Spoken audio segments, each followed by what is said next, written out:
Welcome to my channel my friend. आज हम chapter की पूरी हिंदी में ट्रांसलेशन करेंगे। कंप्लीट एक्सप्लेनेशन करूँगा आपको हिंदी में। आज ये हमारा इस चैप्टर का थर्ड वीडियो है, लेक्चर है। आज मैं आपको इस चैप्टर के 50% कवर करवाऊँगा। इस चैप्टर को कैसे क्या है इस चैप्टर के अंदर। So let's begin. Welcome to Motihari boys study point. My name is Abhishek Kumar Singh. I am from Gahai Motihari. So let's start our chapter. चलिए शुरू करते हैं आज का अपना टॉपिक। चैप्टर 1 क्या है? कॉन्स्टिट्यूशन, संविधान, व्हाई एंड हाउ। ठीक है, संविधान क्यों और कैसे, इस चैप्टर का शीर्षक होगा। चलिए इंट्रोडक्शन तो आपको पहले ही बता चुका हूँ। This book is about the working of the Indian constitution. In this chapter थोड़ा एक काम करता हूँ, मैं पेन ले लेता हूँ ब्लू कलर का।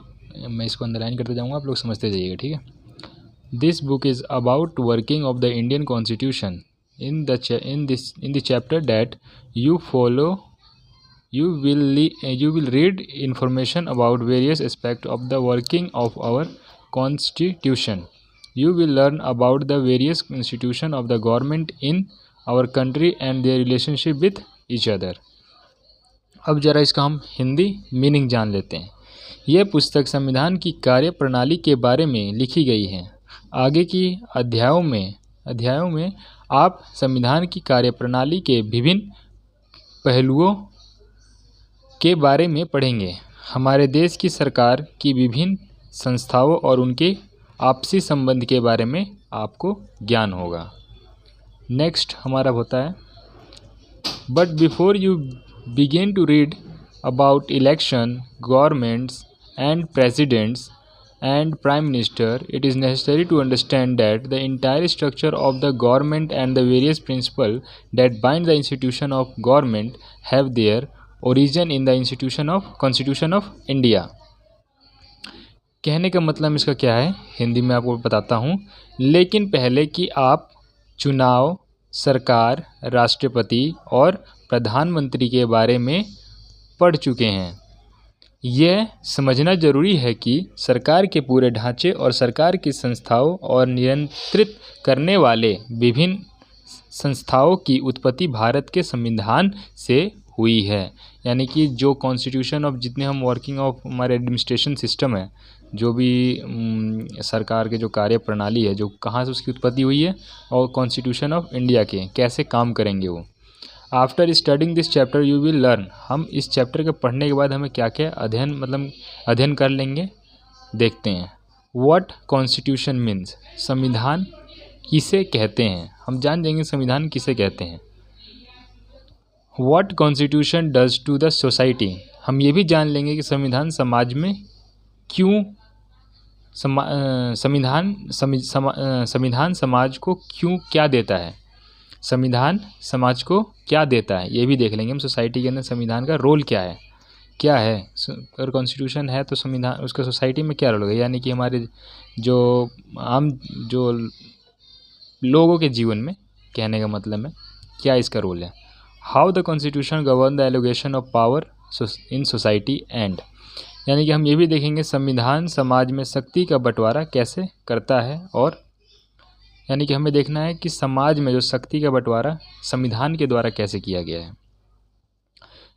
नेक्स्ट टॉपिक हमारा है, what was the way in which constitution of India was made, यानी कि हम ये भी देखेंगे कि भारत का संविधान कैसे बनाया गया है। चलिए अपना चैप्टर ये देखेंगे। ये 4 पॉइंट हमने पढ़ने के बाद चैप्टर को समझ जाएंगे कि कॉन्स्टिट्यूशन क्या है, इसका सोसाइटी में क्या रोल है, इस कॉन्स्टिट्यूशन का पावर का डिवीज़न कैसे हो रखा है सोसाइटी के अंदर, कॉन्स्टिट्यूशन कैसे बना है। चलिए हमारा चैप्टर यहाँ से स्टार्ट होता है। पहला है, why do we need a constitution, हमें संविधान की क्या आवश्यकता है, इसके बारे में हम देखते हैं। हमें संविधान की क्या आवश्यकता है। व्हाट इज़ कॉन्स्टिट्यूशन, क्वेश्चन आ गया फिर से कि संविधान क्या है। व्हाट आर इट्स फंक्शन, इसके फंक्शन क्या है। हमने कल आपको एक समरी चैप्टर होगा उसमें बताया होगा फंक्शन की, इससे कार्यप्रणाली के बारे में, 4 इसकी कार्यप्रणाली के बारे में हमने बताया होगा। आप पीछे वीडियो में ज़रूर देखें, ठीक है। और जो समझ नहीं आया तो हम पूरा कोशिश कर रहे हैं कि आप लोग अच्छे से समझ में आए, ठीक है। चलिए आगे बढ़ते हैं। What role does it perform for a society, यह समाज के लिए उसकी क्या भूमिका है। किसकी यहाँ बात चल रही है, हमारा कॉन्स्टिट्यूशन की बात चल रही है। How does a constitution relate to our daily existence, हमारे दैनिक जीवन में संविधान, हमारे दैनिक जीवन से संविधान का क्या संबंध है। हमारे जीवन से संविधान का क्या उसकी क्या किससे जुड़ा हुआ, हमसे कैसे जुड़ा हुआ है संविधान, कैसे जुड़ा हुआ है, कैसे एग्जिस्ट कर रहा है हमारे साथ वो, ठीक है। अब हमारा नेक्स्ट टॉपिक क्या है। Answer this question is not difficult as you might think, इतना ये प्रश्नों के इस उत्तर देना कठिन नहीं है जितना कि आप सोचते हैं कि ये कॉन्स्टिट्यूशन क्या है, इसकी कार्यप्रणाली क्या है, इसके सोसाइटी में रोल क्या है, ये हमारी डेली लाइफ में रिलेट कैसे कर रहा है। इतना भी ये मुश्किल कुछ प्रश्न नहीं है, ये सब हम इस चैप्टर के पढ़ने के बाद जान जाएंगे। नेक्स्ट टॉपिक हमारा है कॉन्स्टिट्यूशन अलाउ कोऑर्डिनेशन एज सोरेंस। देखते हैं इसका मतलब क्या होता है। इसका मतलब हम बताता हूँ आपको। इसका मतलब होता है संविधान तालमेल बढ़ाता है। कॉन्स्टिट्यूशन अलाउ कोऑर्डिनेशन, तालमेल, एश्योरेंस बढ़ाता है। कॉन्स्टिट्यूशन क्या करता है, हमारा तालमेल बढ़ाता है, काम करने में क्या कहते हैं, बैलेंस करता है, एक तरह से हम कह सकते हैं। कल्पना करें कि आप, पहले इंग्लिश में पढ़ देता हूँ आपके लिए तभी समझ में आएगा आप लोगों को। जरा इसमें पेंसिल में कलर चेंज कर लेता हूँ। रेड क्या दिखाई दे रहा है आप लोगों को, रेड में नहीं दिखेगा, इसको मैं इरेज कर देता हूँ। ओके चलिए हम दूसरा पेंसिल लेने की कोशिश करते हैं। थोड़ा इसको हल्का डार्क कर लेते हैं, लाइट कर लेते हैं, सॉरी, येलो ही ठीक रहेगा। Imagine your self to be a member of a responsibly large group. Further, imagine that this group has the following characteristics.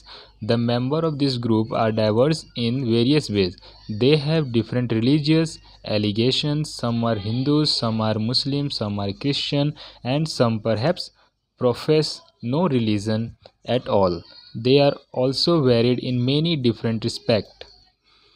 They pursue different profession, have different abilities, have different hobbies, different taste in everything from films to books.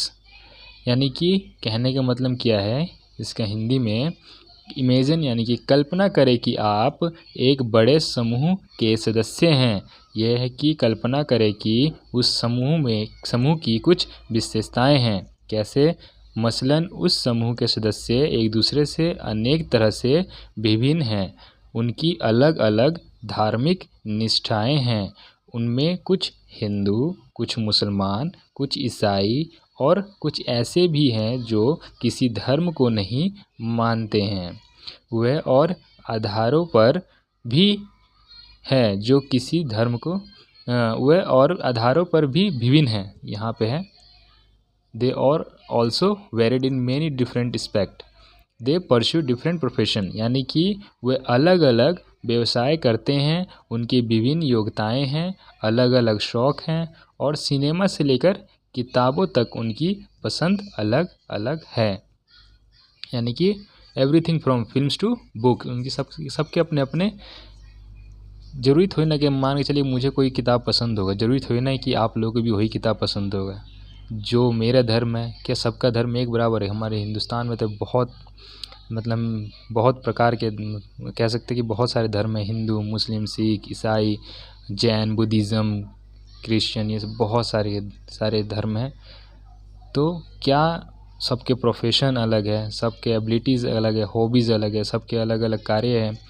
कोई सिलाई करता है, कोई बुनाई करता है, कोई labour है, कोई कुछ है, कोई इंजीनियर है, कोई डॉक्टर है। तो सबकी विशेषताएं अलग अलग है। किसी को कोई बुक पसंद है तो किसी को कोई फिल्म पसंद है।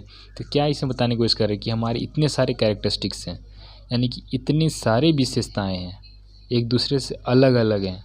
तो ऐसे कैसे संविधान में ये चीज़ रिलेट करते हैं, आगे देखते हैं। इसी चीज़ को कैसे डिफेंड करता है हमारा कॉन्स्टिट्यूशन, उस चीज़ को हमें पढ़ना है। चलिए आगे देखते हैं, इसी आगे बढ़ते हैं। Some are rich, some are poor, some are old, some young. Imagine further that members of this group are likely to have disputes over various aspects of life. How much property should one be allowed to own? कहने का मतलब है इसका, उनमें से कुछ धनी यानी कि अमीर भी होते हैं, तो कुछ गरीब भी हैं, तो कुछ लोग बूढ़े तो कुछ जवान हैं। कल्पना करें कि ऐसे समूह के सदस्यों में जीवन के विभिन्न पहलुओं को लेकर विवाद है, जैसे किसी व्यक्ति को कितनी संपत्ति रखने की इजाज़त होनी चाहिए, क्या। अब नेक्स्ट करते हैं, should it compulsory that every children be sent to school और should the parents be allowed to decide how much should this group spend on its safety and security, or should it build more parks instead? Should the group be allowed to discriminate against some of its members? Every question will elicit a variety of answers from different people, but for all their diversity, this group has to live together. क्या सभी बच्चों को school भेजना अनिवार्य है? यह फैसला माता पिता पर छोड़ देना चाहिए। अब बताइए, इस समूह इसमें ये क्वेश्चन आप लोगों से भी है, क्या माता पिता के ऊपर छोड़ देना चाहिए, सरकार कुछ इस पर कानून बनाना चाहिए? यही आप, क्योंकि हमारे कॉन्स्टिट्यूशन में हमने देखा होगा कि 14 ईयर्स तक के बच्चों को अलाउड है, मतलब गवर्नमेंट ने कह रखा है कि इनका एजुकेशन देना कंपलसरी है। इस समूह को अपनी सुरक्षा के लिए कितना खर्च करना चाहिए, या इसकी जगह उसे बहुत सारे पार्क बनवाने चाहिए? क्या इस समूह को अपने ही कुछ सदस्यों के विरोध भेदभाव करने देना चाहिए? विभिन्न लोग इनमें से प्रत्येक प्रश्नों का अलग अलग उत्तर देंगे, लेकिन अपनी विभिन्नताओं के बावजूद भी इस समूह को एक साथ रहना है। Together, live together, this group has to live together. आपने देखा कितने सारे हैं, कहने का मतलब इतनी सारी विभिन्नताएं हैं, फिर भी हम आज क्या हैं, एक साथ रहते हैं। क्यों, ये पॉसिबल कैसे हुआ है? बिकॉज ऑफ आवर कॉन्स्टिट्यूशन कहना चाहते हैं। एंड आगे देखेंगे, आप यही बताना चाहते हैं। They are depend upon each other in various ways, they require the cooperation of each other, what will enable the group live together peacefully.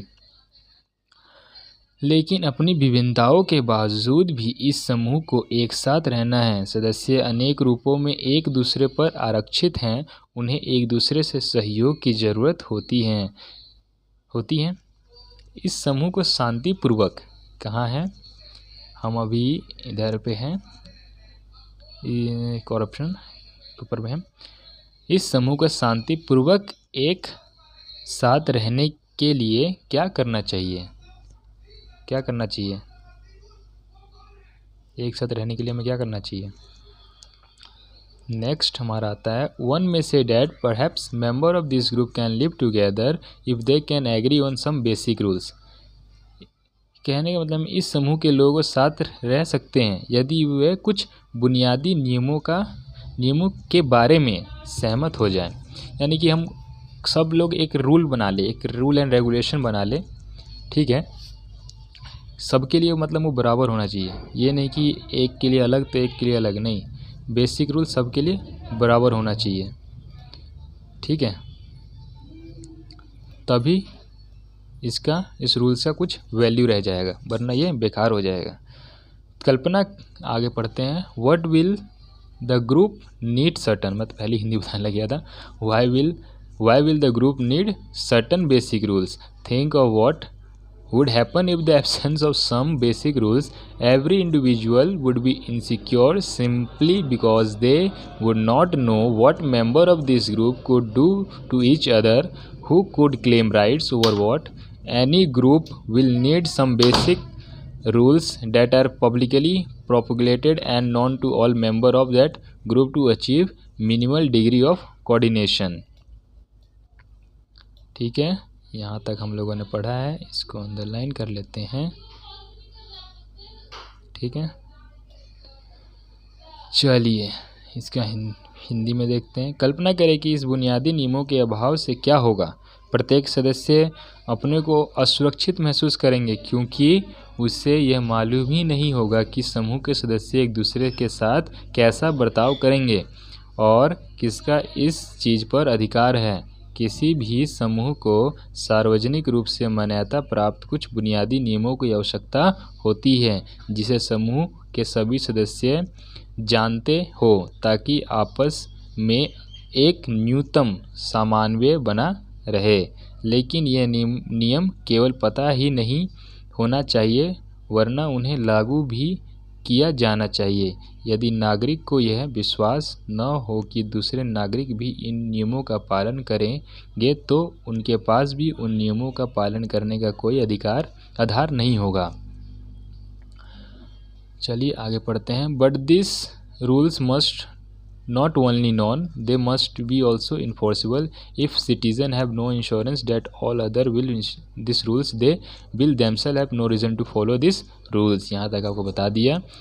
Saying that rules are legally enforceable give assurance to everybody that other follows this, for do not so they will be punished. यानी कि कहने का मतलब क्या है, लेकिन जब ये कहा जाता है कि ये नियमों को न्यायालय में लागू किया जाए, तो इससे सभी को विश्वास हो जाता है कि और लोग भी इन नियमों का पालन करेंगे, क्योंकि ऐसा न करने पर उन्हें दंड दिया जाएगा। ठीक है, अब हमारा आपको बताया था ये फर्स्ट फंक्शन के कल ऊपर बताया था, मैं इसको ज़रा कलर चेंज करके हाईलाइट कर देता हूँ। कल मैंने ये फंक्शन आपको बताया था, first function of a constitution क्या कहता है। ठीक है, कल आपको लोगों को बताया था मैंने। संविधान का पहला काम क्या होता है। The first function of a constitution is to provide a set of basic rules that allow for minimal coordination amongst the member of a society. अभी जितना हमने इस चैप्टर में अभी तक पढ़ा है, यानी कि एक रूल होना चाहिए, एक नियम होना चाहिए, एक बुनियादी नियम होना चाहिए, जिससे सब लोगों के लिए एक बराबर हो, किसी के लिए अलग, किसी के लिए अलग, किसी के लिए अलग नहीं होना चाहिए। यानी कि इसका मतलब मैं समझा देता हूँ मैं। The first function of a constitution is to provide a set of basic rule that allow for minimal coordination amongst the member of a society।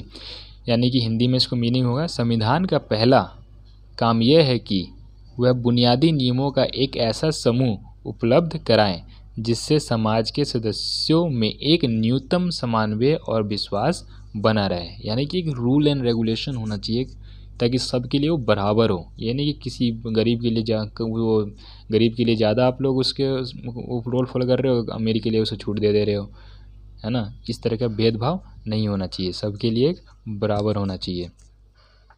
ये एक्टिविटी आप लोगों के लिए है, इसे आप लोग पढ़िएगा।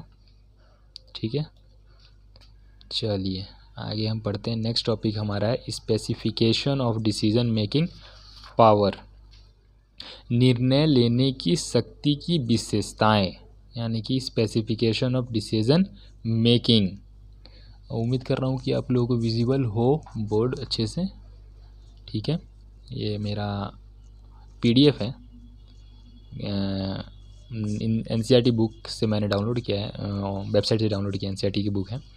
बुक तो मेरे पास नहीं है इसलिए, क्योंकि बुक ना होने के कारण ये कि मैंने PCM लिया था और अब थोड़ा सा मेरे को इसमें आ गया हूँ, तो आपको पढ़ाने के लिए कहीं तो चाहिए कुछ मटेरियल, तो इसलिए मैंने NCERT की बुक डाउनलोड कर ली है। आप लोग इसी तरह से मैं ये वन लाइन बाय लाइन समझाऊंगा हिंदी में। ठीक है, चलिए आगे हम अपना टॉपिक को कंटिन्यू करते हैं। Specification of decision making powers, निर्णय लेने की शक्ति की विशेषताएं। चलिए देखते हैं निर्णय लेने की शक्ति क्या क्या है। येलो कर ले। A constitution is a body of a fundamental principle according to which a state is constituted or governed। यानी संविधान कुछ ऐसे बुनियादी सिद्धांतों का समूह है जिसके आधार पर राज्य का निर्माण और शासन होता है। But what should these fundamental rules be? लेकिन ये बुनियादी नियम क्या होगा आपको क्या लगता है? What should this fundamental rules, ये क्या होगा, क्या होगा बुनियादी नियम, आप लोगों को पता है तो कमेंट में बॉक्स में कमेंट कीजिएगा फंडामेंटल रूल्स के बारे में। And what makes them fundamental, और इसे कौन सी बात जो उन्हें बुनियादी बना देती है, फंडामेंटल बना देती है, बुनियादी बना देती है, कौन सी बात होगी। Well the first question you will have to decide is who gets to decide what the laws governing the society should B.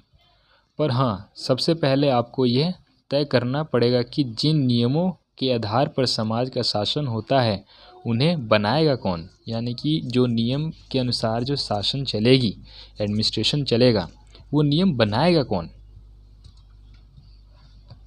वो नियम बनाएगा कौन। You may want rule X but other may rule Y, why do we decide this rules for preference should govern us. चलिए, how do we decide whose rules for preference should govern us. आपको X जो ये है ना, want x हम कहते हैं ना, आपको क मान के चलिए एक लोग है, क नाम, नियम बनाने की इच्छा है, लेकिन दूसरे लोग ख नियम बनाना चाहते हैं, फिर यह कैसे तय किया जाए कि किसकी इच्छा वाले नियमों से हम पर शासन होगा, हम पर शासन होगा, किसकी प्रेफरेंस को चुनेंगे जो शुड गवर्न अस, किसको चुनेंगे हम। सब अपने अपने नियम बनाने लग जाएंगे, भाई मेरा नियम ये रहेगा कि मैं गाड़ी को लेफ़्ट साइड से चलाऊँगा, दूसरे कहेगा नहीं मेरा नियम ये है कि मैं राइट साइड चलाऊँगा। तो कैसे डिसाइड करेंगे किसका हम मानेंगे, किसकी बात हम रखेंगे, किसका रूल्स हम फॉलो करेंगे, किसका। ठीक है, you may think the rules you want everyone to live by are the best, but other think that their rules are the best. How do we resolve this dispute? जिन नियमों के अंतर्गत आप सभी को रखना चाहते हैं वह आपको सर्वश्रेष्ठ लग सकता है। मान के चलिए मैं जो रूल बना रहा हूँ मेरे लिए अच्छा होगा, है ना, मेरे पर्सपेक्टिव से तो वो अच्छा हो सकता है, लेकिन दूसरे के पर्सपेक्टिव से वो अच्छा हो सकता है, ज़रूरी नहीं है। जो हम सोचते हैं वो क्या दूसरे सामने वाला सोचता हो, ये ज़रूरी तो नहीं है। जो हम करना चाहते हैं जीवन में क्या दूसरा के सामने वाला करना चाहता है, नहीं। उसकी लाइफ अलग है, उसकी कंडीशन अलग है, उसके तौर तरीके अलग है, उसके जीवन का सब कुछ अलग है। तो कैसे हम एक साथ सोच सकते, एक जैसे सोच सकते हैं। हाँ, कुछ जगह पे हम एक साथ हो सकते हैं, बट मिनिमम 60-80-90% चांस है कि हमारा सोचना विभिन्न ही होगा। लेकिन दूसरों को लगता है कि उनके द्वारा सुझाए गए नियम सर्वश्रेष्ठ है। इस विवाद को कैसे सुलझाया जाएगा। So even before you decide rules should govern this group you have to decide who gets decide. इस विवाद को कैसे सुलझाया जाए, अतः ये निर्णय करने से पहले कि हमारे समूह को किन नियमों से शासित होना है, हमें वास्तव में यह तय करना पड़ेगा कि उन नियमों को बनाएगा कौन।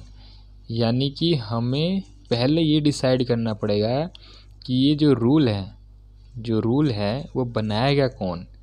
ठीक है, इससे पहले कि वो लागू हो।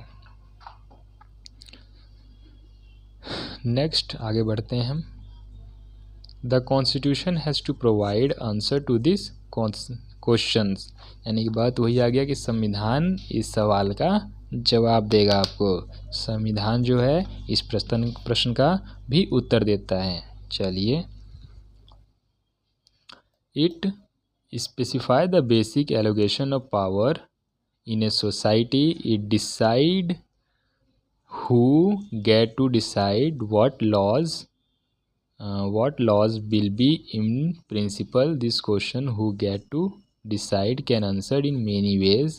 In a monarchical constitution, a monarchical decides. In some constitution like the old Soviet Union, one single party was given the power to decide. वह समाज में शक्ति के मूल वितरण को स्पष्ट करता है। संविधान यह तय करता है कि कानून कौन बनाएगा। ठीक है, संविधान क्या तय करता है कि कानून कौन बनाएगा, कानून कौन बनाएगा। इस प्रश्न का उत्तर सैद्धांतिक रूप में कई प्रकार से दिया जा सकता है, यानी कि बहुत सारे तरीके से दे सकते हैं। जैसे कई प्रकार से राजतंत्र में कानून का निर्माण राजा करता था, यानी कि कहाँ हम यहाँ पे हैं इन मोनार्चिकल कॉन्स्टिट्यूशन, मोनार्च यानी कि राजा डिसाइड करता था, constitution like the old Soviet union यानी कि राजा करता था। जबकि कुछ संविधान जैसे पुराने सोवियत संघ के संविधान में निर्णय करने का अधिकार केवल एक पार्टी को दिया गया था। सोवियत संघ में क्या था, एक सिंगल पार्टी क्या करती थी, पावर डिसाइड करती थी, किसके पास कौन सा पावर होगा, क्या कौन फैसला किस फैसले कौन लेगा। सोवियत यूनियन में सिंगल पार्टी डिसाइड करती थी।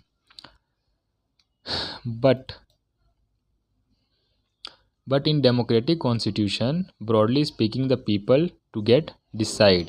लेकिन लोकतांत्रिक संविधानों में निर्णय मोटे तौर पर जनता लेती है।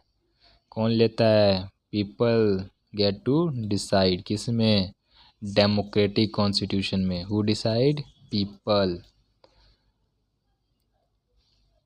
But this matter is too simple because even if you answer that people should decide, it will not answer the question how should the people decide। अब लेकिन यह विषय इतना सरल नहीं है।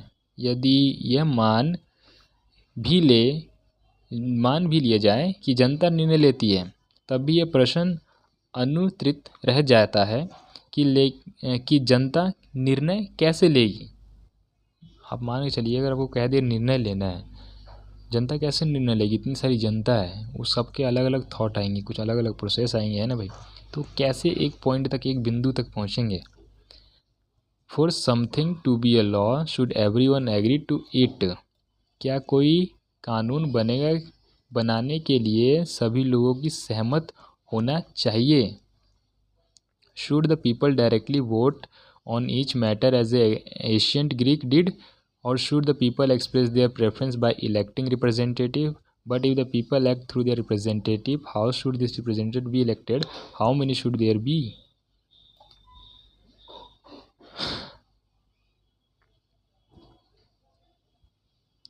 प्राचीन यूनान की पद्धति के अनुसार क्या प्रत्येक मुद्दे पर सभी लोगों को वोट देना चाहिए, या लोगों को अपनी निर्वाचित प्रतिनिधियों के द्वारा अपनी राय व्यक्त करानी चाहिए। लेकिन लोगों को अपने प्रतिनिधियों के माध्यम से काम करवाना हो तो फिर उन प्रतिनिधियों का चयन कैसे हो। हम चुनाव देखते हैं ना, हमारा जो कैंडिडेट होता है उसकी इलेक्शन कैसे हो, उसको कैसे चुने हम, और कुल कितने प्रतिनिधि होंगे, ये कैंडिडेट कितने होंगे, प्रतिनिधि कितने होंगे, ये कौन डिसाइड करेगा, कैसे डिसाइड करेंगे हम। इस सब का जवाब कौन देता है हमें, कॉन्स्टिट्यूशन देता है हमारा। आगे पढ़ते हैं। In Indian constitution for example it specified that in most instance parliament get to decide laws and policy, and that parliament itself be organized in particular manner before identify what law in any given society is you to identify। उदाहरण के लिए भारतीय संविधान में ये स्पष्ट किया गया है कि अधिकार कानून संसद बनाएगी, अधिकतर कानून संसद बनाएगी, और इस संसद का गठन भी एक विशेष प्रकार से किया जाएगा। किसी समाज में कानून कैसे है, इसे देखने के पहले उन कानूनों को बनाने का अधिकार रखने वाले को पहचानना होगा। Identify who has the authority to enact it. If the parliament has the authority to enact laws, there must be law that bestow this authority parliament in first place. This function of the constitution, it is an authority and that constitute government in the first place। इसे देखने के पहले उन कानूनों को बनाने का अधिकार रखने वाले को पहचानना होगा। यदि संसद को कानून बनाने का अधिकार है तो पहले उसे ये अधिकार देने वाले को कानून होना चाहिए। ये काम संविधान करता है। कौन करता है उन्हें देने का काम? कानून बनाने देने का काम कौन करता है? संविधान करता है। संविधान ये सत्ता है जो सर्वप्रथम सरकार बनाती है। अब हम लोगों ने कल एक फंक्शन जब हम पढ़ रहे थे कल, ये हमारा सेकंड फंक्शन है। आप लोगों को हाईलाइट करके दिखा देता हूँ मैं। द सेकंड फंक्शन आप लोगों को दिख रहा है? वीडियो को थोड़ा डाउन कर लेते हैं। The second function of a constitution is to specify who has the power to make decision in a society. It decide how the government will be constitute. यानी कि इसको हिंदी में क्या कैसे समझाएंगे आपको हम? संविधान का दूसरा काम ये स्पष्ट करना है कि समाज में निर्णय लेने की शक्ति किसके पास होगी। यानी कि संविधान का दूसरा काम क्या है? स्पष्ट करना है कि समाज में निर्णय लेने की शक्ति किसके पास होगी। और सेकेंड लाइन का मतलब इसमें जो नेक्स्ट मीनिंग है, it decide how government will be constitute का मीनिंग है संविधान यह भी तय करता है कि सरकार कैसे निर्मित होगी। यानी कि कॉन्स्टिट्यूशन ही डिसाइड करेगा कि सरकार कैसे बनेगी। नेक्स्ट हमारा टॉपिक है, इसी के कड़ी में आगे बढ़ते हुए उम्मीद कर रहा हूँ कि आप लोगों को अच्छे से समझ में आ रहा होगा।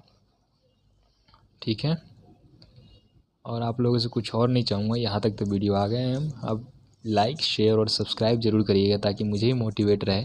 मुझे 100 के 15 डेज़ में बनाने हैं। 100 के तो नहीं बन पाएगा यार। 100 लाइक्स, 100 सब्सक्राइबर, ठीक है, और 100 लोगों को शेयर, बस इतना ही आप लोगों को करना है। यार 5-5 भी करेंगे तो बहुत हो जाएगा।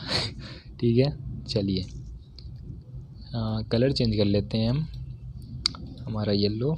ठीक है, limitation on the power of government, सरकार की शक्तियों पर सीमाएं।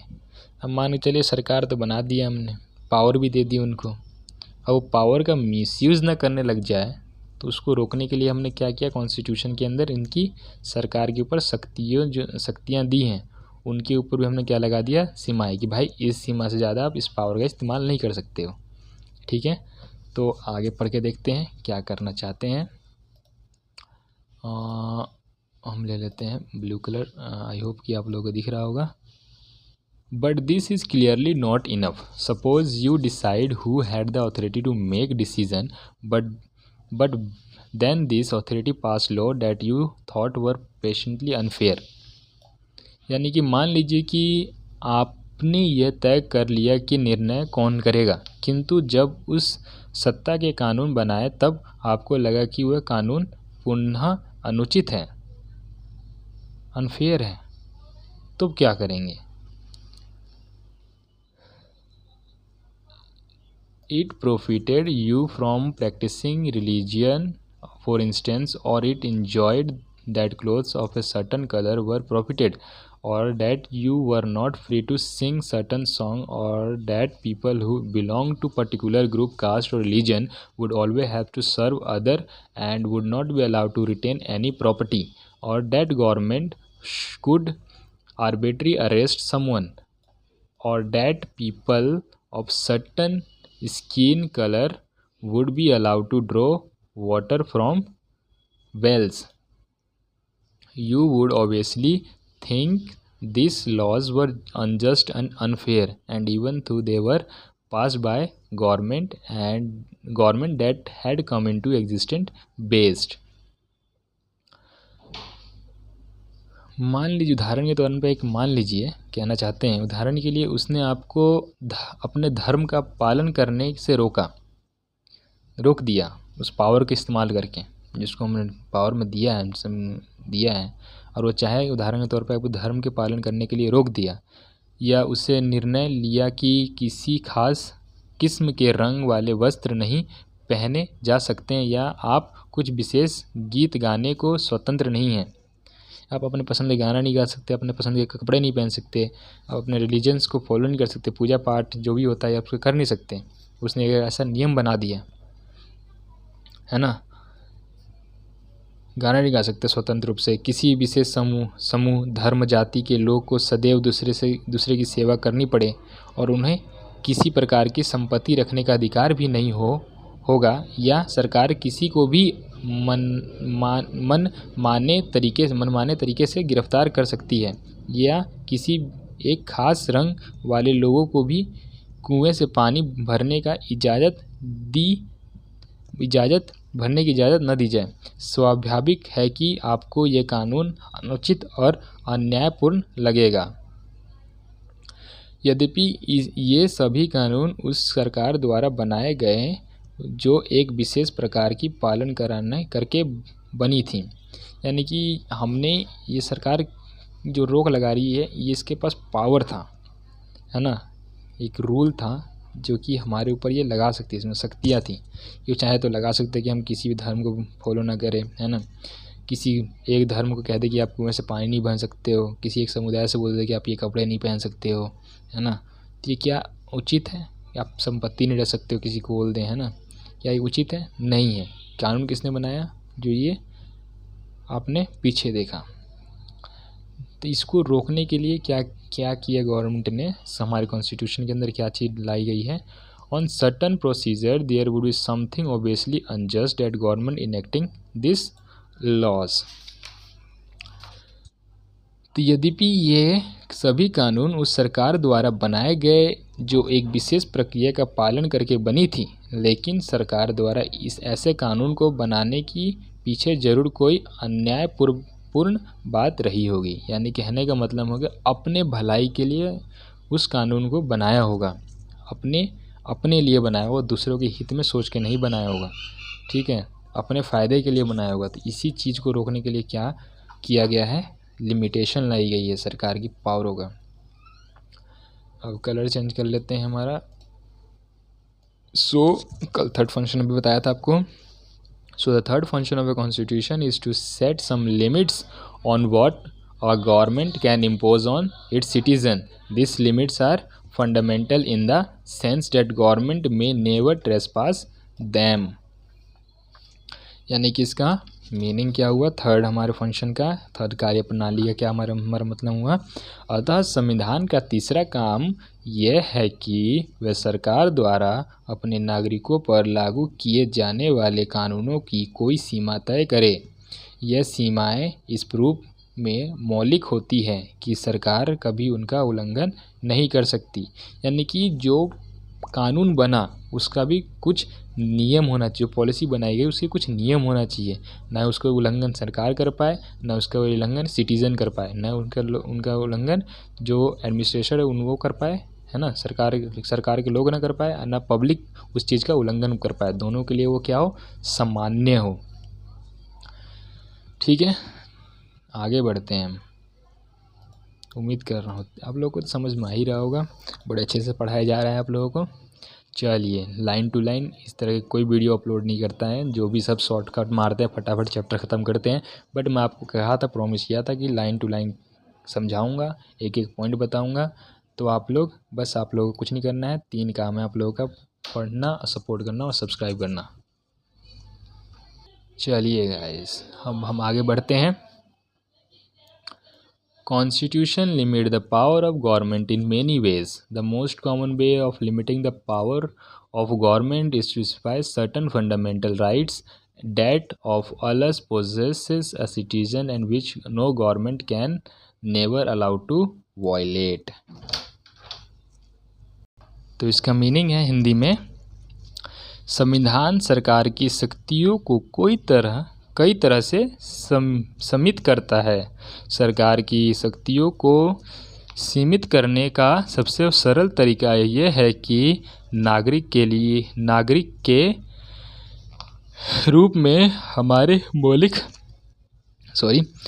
मौलिक अधिकारों को स्पष्ट कर दिया जाए और कोई भी सरकार कभी भी उनका उल्लंघन न कर सके। The exact content and interpretation of this right varies from constitution to constitution, but most constitution will protect basic cluster of rights. Citizen will protect from being arrested arbitrarily and for no reason. This is one basic limitation upon the government power of government. Citizen will normally have the right to some basic liberties, to freedom of speech, freedom of conscience, freedom of association, freedom to conduct a trade or business, etc. In practice, these rights can limit during times of national emergency, and the constitution specify the circumstances under this rights may be withdrawn. कहने का मतलब ये है कि इन अधिकारों का वास्तविक स्वरूप और व्याख्या विभिन्न संविधानों में बदलती रहती है, लेकिन अधिकतर संविधानों में कुछ विशेष मौलिक अधिकार सदैव पाए जाते हैं। नागरिकों को मनमाने ढंग से बिना किसी कारण के गिरफ्तार करने के विरोध सुरक्षा प्राप्त है। यह सरकार किसी शक्ति के रूप के ऊपर एक मूलभूत सीमा है। नागरिक को सामान्यतः कुछ मौलिक स्वतंत्रताओं का अधिकार है, जैसे भाषण की स्वतंत्रता, अंतरात्मा की आवाज़ पर काम करने की स्वतंत्रता, संगठन बनाने की स्वतंत्रता आदि। व्यवहार में इन अधिकारों को राष्ट्रीय आपातकाल में सीमित किया जा सकता है। यानी कि मान इमरजेंसी टाइम पे क्या होता है कि जितने भी हमें फंडामेंटल राइट्स दिए जाते हैं उन सब का विड्रॉ कर लेती है सरकार, ठीक है। हम उस समय उसका राइट्स का इस्तेमाल नहीं करने देते हैं। जो सरकार कहती है, जिस तरह पर कहती है, वो हमें फॉलो करना पड़ता है। और संविधान पर उन परिस्थितियों का उल्लेख भी करता है जिनमें इन अधिकारों का वापस लिया जा सकता है, यानी कि विड्रॉ कर लेते हैं। किस टाइम में? इमरजेंसी टाइम में।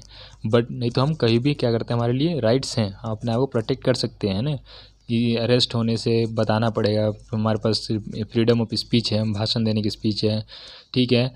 एसोसिएशन कुछ ग्रुप बनाने का हमारे पास फ्रीडम है, बिजनेस करने का फ्रीडम है, ठीक है ना। कुछ है हमारे पास नेशनल इमरजेंसी के दौरान, ये सब लिमिट्स कर दिए जाते हैं। चलिए नेक्स्ट टॉपिक हमारा है aspiration and goals of a society. क्या है हमारा टॉपिक? हमारा टॉपिक क्या है?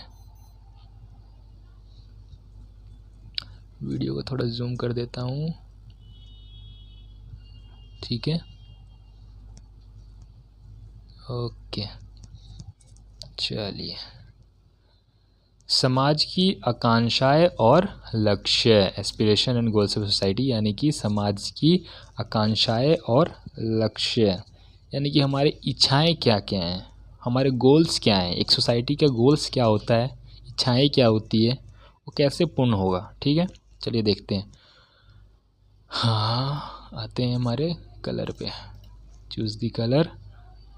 Okay, most of the older constitution limited themselves largely to allocating decision-making power and setting some limits to government power, but many 20th century constitution, of which the Indian Constitution is the finest example, also provide an enabling framework for the government to do certain positive things to express the aspiration and goals of society. कहने का मतलब क्या है हिंदी में? अधिकतर पुराने संविधानों में केवल निर्णय लेने की शक्ति का वितरण और सरकार की शक्ति पर प्रतिबंध लगाने का काम किया गया था, लेकिन विश्व शताब्दी के अनेक संविधान, जिनमें भारतीय संविधान एक अत्यंत सुंदर उदाहरण है, एक ऐसा सक्षम ढांचा भी प्रदान करते हैं जिसमें सरकार कुछ सकारात्मक कार्य कर सके और समाज की आकांक्षाओं और उसके लक्ष्य को अभिव्यक्ति दे सके। भारतीय संविधान में इस संबंध में कुछ नए प्रयोग किए गए।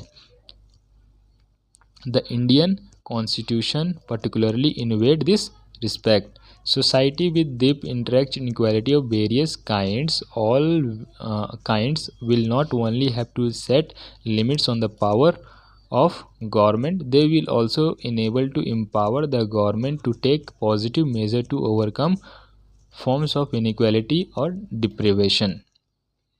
कहने का मतलब है कि जिन समाजों में नाना प्रकार की असमानताएं की गहरी खाइयां हो, वहां केवल सरकार की शक्तियों पर प्रतिबंध लगाना ही प्राप्त नहीं है, वरना वहां सरकार को समर्थ और शक्तिशाली भी बनाना पड़ेगा, जिससे वह असमानता पर और गरीबी और विभिन्न रूपों में निपट सके।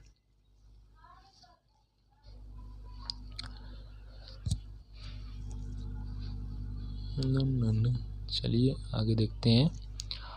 For example, India aspire to be a society that is free of caste discrimination. This is our society aspiration. ठीक है, अब आप लोगों को दिख रहा होगा, मैं थोड़ा वीडियो को सही करता हूँ। Okay, now let's. आप लोगों को ऊपर वाला दिखा कि नहीं दिखा? दिखा ही होगा, दिखा होगा। चलिए इसको सेट कर दिया जाए। Okay, this is our society aspiration. The government will have to enabled or empowered to take all the necessary steps to achieve these goals. In a country, South Africa, which has a deep history of racial discrimination. Racial discrimination आपको लोगों को पता है क्या होता है? Skin जो होता है ना, साउथ अफ्रीका में कलर वाले भेदभाव हुआ करता है। It is a new constitution had to enable the government to end racial discrimination most positively. उदाहरण के लिए या ना, फॉर एग्जांपल इंडिया एस्पायर, उदाहरण के लिए भारत की आकांक्षा है कि हम एक ऐसा समाज बनाएं जिसमें जातिगत भेदभाव न हो। यदि यह हमारे समाज की आकांक्षा है तो हमें अपनी सरकार को इतना समर्थ और शक्तिशाली बनाना पड़ेगा कि वह इस लक्ष्य को प्राप्त करने के लिए सभी आवश्यक कदम उठा सके। हम बात करते हैं साउथ अफ्रीका की। दक्षिण अफ्रीका नस्लीय भेदभाव क्या होता है? यही जो हमारे रंग के ऊपर भेदभाव, काले गोरे का भेदभाव पुराने इतिहास का उदाहरण है। उसके नए संविधान ने सरकार को इस योग्य बनाया कि वहाँ नस्लीय भेदभाव को मिटा सके। वास्तव में एक संविधान अपने समाज की आकांक्षाओं का पिटारा है। उदाहरण के लिए भारत में संविधान निर्माताओं की इच्छा थी कि समाज के प्रत्येक व्यक्ति को बुनियादी भौतिक ज़रूरत और शिक्षा सहित आगे देखते हैं positively. Humanitarian aspiration of a society. The framers of Indian Constitution, for example, thought that each individual in a society should have the necessary to for them lead a life, minimal dignity and self-respect, minimum material well education, etc. यहाँ तक तो बताया आपको मैंने, ठीक है। व्यक्ति को बुनियादी भौतिक जरूरत और शिक्षा सहित वह सब कुछ मिलना चाहिए जिसके आधार पर वह गरिमा और सामाजिक आत्मसम्मान से भरा हुआ जीवन जी सके।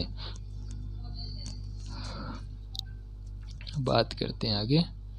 The Indian constitution enable the government to take positive welfare measure, some of which are legally enforceable. As we go on studying the Indian Constitution, we shall find such enabling.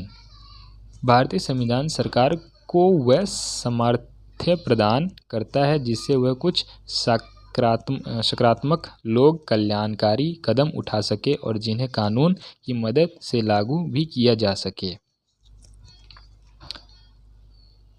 Provision have to support the preamble to our constitution and this provision are found in the section of fundamental right. The directive principle of state of policy also enjoy government to fulfill certain aspiration of the people. जैसे जैसे हम भारतीय संविधान को पढ़ते हैं हमें ये पता चलता है कि ऐसी सामर्थ्य प्रदान करने वाले प्रावधानों को हमारे संविधान की प्रस्तावना का समर्थन प्राप्त है और ये संविधान के मौलिक अधिकारों वाले भाग में पाए जाते हैं। अब हमारा आगे जो कल हमने समरी में पढ़ा था, हमारा फोर्थ फंक्शन, चौथा कार्य प्रणाली क्या है कॉन्स्टिट्यूशन का। The fourth function of a constitution is to enable the government to fulfil the aspiration of a society and create condition for just society. यानी कि हमने जो भी तक पढ़ा कि क्या होना चाहिए कॉन्स्टिट्यूशन के अंदर, कैसे फुलफिल करेगी गवर्नमेंट किसी भी सोसाइटी का इच्छाएं, उसकी गोल है ना, उसकी डिज़ायर्स को कैसे फुलफिल करेगी। यानी कि इसका मैं आपको हिंदी में मीनिंग समझा देता हूँ।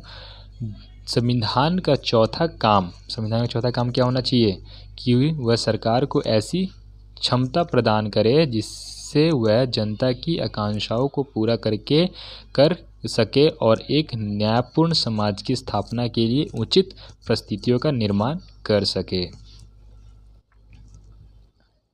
नेक्स्ट हम आगे बढ़ते हैं। हमारा नेक्स्ट टॉपिक है, टॉपिक के लिए colour change now for next topic, fundamental identity of A people. क्या ये हम कल स्टार्ट करें? वीडियो थोड़ी लंबी हो जाएगी, इसको हम कल स्टार्ट करते हैं, नेक्स्ट वीडियो में मिलते हैं। चलिए, उम्मीद है कि आप लोग लाइक, सब्सक्राइब और शेयर ज़रूर करेंगे। खास करके 11th क्लास के बच्चों के अभी लेक्चर चल रहा है, ठीक है। अभी 11th क्लास की सारी चैप्टर पढ़ाए, बुक सिलेबस कंप्लीट करवाया जाएगा। उसके बाद आपको 10th का पूरा कंप्लीट करवाया जाएगा।